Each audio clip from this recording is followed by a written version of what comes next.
লিচুর কি অবস্থা? এরা এরা লিচু, এবার তো পাট মানুষ লাগবে না বেশি। ভালো আছেন চাচা? হ্যাঁ ভালো আছি। কি লিচু মিচু কি ভাঙা হবে না? এ বাপু, এখনো তো লিচু মিচুর গুটি দেখতেছে এরা এরা তে হচ্ছে, এখনো তো দেরি আছে। আরে কাম টাম নাই, বউ বাচ্চা 2 দিন ধরে না খাই লাইছে।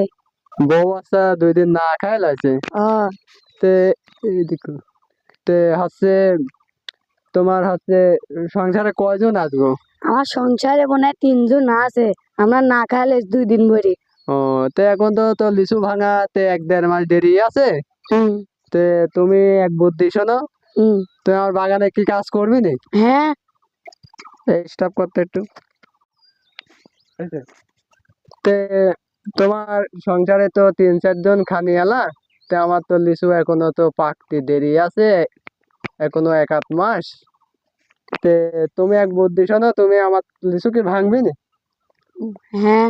তাহলে তুমি আমার থেকে এই কয় টাকা নিয়ে যায় সংসার চালাও, আবার অন্য লোকের কাছে হাসে যায় তুমি লিচু হাসে ভাঙা না। চাচা আপনি টাকা কোন দিয়ে আমার খুব বড় উপকার করলেন। আমরা 2 দিন ধরে কিছু খাই। আরে ভাসতে এখানে তুমি? আরে আর কয় না। কাকা আমার কাছে টেকা নিতে আইছে। আরে শালার ভাইস্তির কথা রে, কে বলগা হাসছে। আমার তেন কয়টা টেকা নিয়ে আসলি, তাও হয়েছে না তোমার? না তোমার গো, সংসারে কয়জন আছে গো? এদিকে। আর সংসারে মনে হয় 4-5 জন আছে। ওই যে, তে তুমি আর তেন আরো লাও, তাও অন্য লোকের কাজে যায় না, আমারই কাজে যায়। আচ্ছা। হ্যাঁ?